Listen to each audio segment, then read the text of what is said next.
Good morning to all. Welcome to our channel Learn and Crack Exams. Today we are going to discuss one of the current affair topic, India's National Education Policy 2020. National Education Policy. It is a comprehensive framework to guide the development of education in the country. India has had three to date. The first came in 1968 and the second in 1986 under Prime Ministers Indira Gandhi and Rajiv Gandhi respectively. The NEP of 1986 was revised in 1992 when P.V. Narasimha Rao as Prime Minister. The third and the latest is released on 2020 under Prime Minister Narendra Modi. Education in India. First one, Constitutional Provisions. Article 45 and 39F of Directive Principles of State Policy under Part 4 of Constitution has a provision for state-funded as well as equitable and accessible education. 42nd Constitutional Amendment Act of 1976 moved education from state list to concurrent list. 86th Amendment Act of 2002 made education an enforceable right under Article 21A. Second one, related laws. Right to Education Act 2009. It aims to provide primary education to all children aged between 6 to 14 years and enforces education as a fundamental right. It also mandates 25% reservation for disadvantaged sections of the society. Third one, government initiatives. It includes introduction of Sarva Shiksha Abhiyan, midday meal scheme, foundation of Navodaya Vidyalayas and Kendriya Vidyalayas, and use of IT in education, etc. Evolution of education in India. First one, University Education Commission.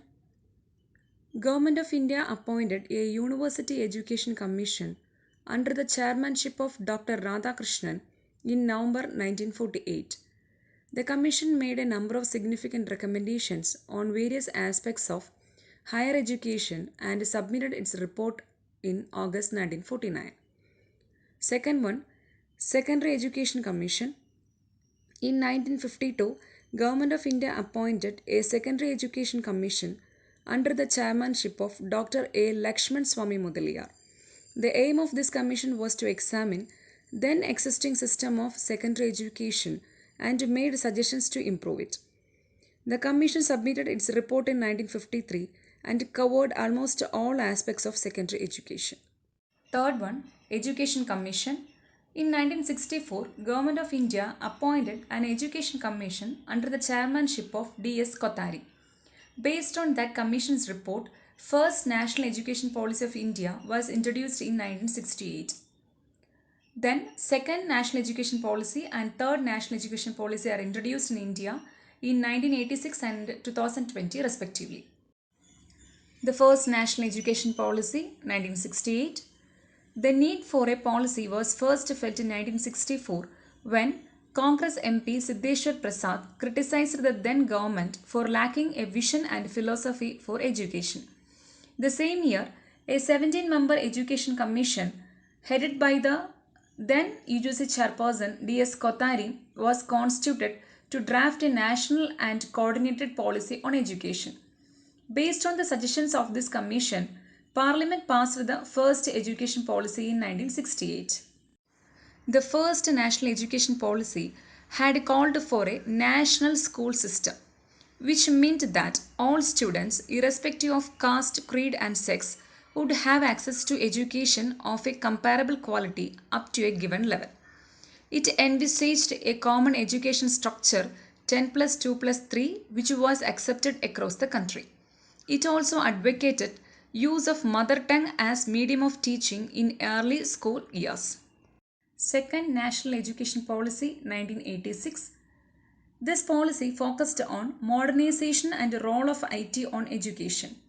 It paid more attention on restructuring the teacher education, early childhood care, women's empowerment, and adult literacy. It also accepted autonomy of universities and colleges, something which was resisted in past. National Education Policy 2020. In 2017, a committee for drafting national education policy was constituted by the Ministry of Human Resource Development. The committee was headed by Dr. K. Kasturirangan and submitted its report on May 31, 2019. Consequently, the draft National Education Policy 2019 was shared by the Ministry for public comment. It was approved by Cabinet on 29/7/2020. Cabinet has also approved the renaming of the Ministry of Human Resource Development to the Ministry of Education. Aim of the new National Education Policy. Its aim is to pave way for transformational reforms in school and higher education systems in the country and thereby making India a global knowledge superpower. Key principles of National Education Policy 2020. First one, respect for diversity and local context must be reflected in all curriculum, pedagogy and policy. Second one, equity and inclusion shall be the cornerstones of all educational decisions. Third one, uplifting philanthropic private or community participation. Fourth one, use of technology in teaching and learning as well as for removing language barriers. Fifth one, emphasis on conceptual understanding of topics, thereby learning for exams with a no-rote learning method. Sixth one, recognition and tapping of unique capabilities of each student. Seventh one, to boost logical decision making and innovation by critical thinking and creativity. Eighth one, build on sustained research and regular assessment by educational experts. Salient features of National Education Policy.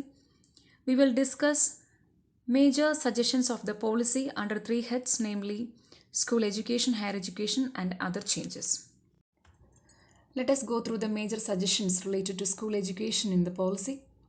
First one, the policy focuses on overhauling the curriculum, easier board exams, reduction in the syllabus to retain core essentials, and a thrust on experimental learning and critical thinking. Second one, universalization of education from preschool to secondary level with a 100% gross enrollment ratio by 2030. In brief, gross enrollment ratio is defined as the percentage of number of students enrolled in a given level of education to the official school-aged population correspond to the same level of education.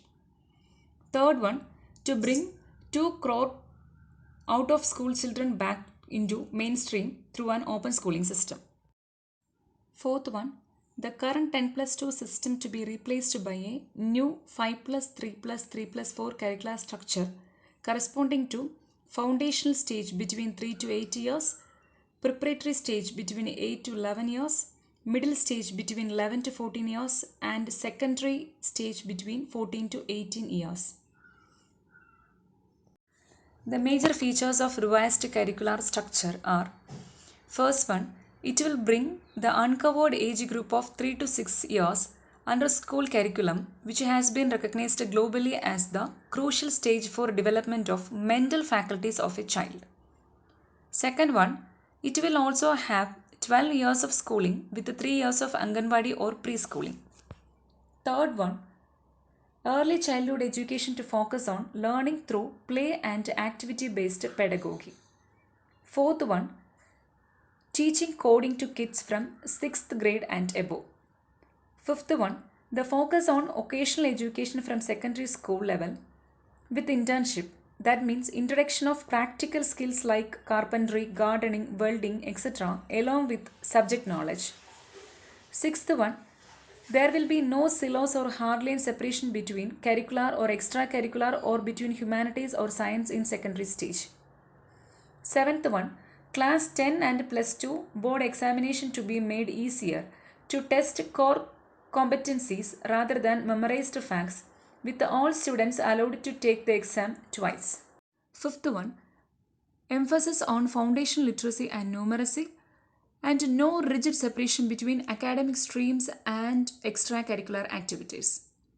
Sixth one, teaching up to at least grade 5 to be in mother tongue or regional language and use it wherever it is possible, and no language will be imposed on any student. Seventh one, assessment reforms with a 360-degree holistic progress card, tracking student progress for achieving learning outcomes. Eighth one, special emphasis will be given on socially and economically disadvantaged groups, which include gender, socio-cultural and geographical identities and disabilities. This includes setting up of Gender Inclusion Fund and also special education zones for disadvantaged regions and groups.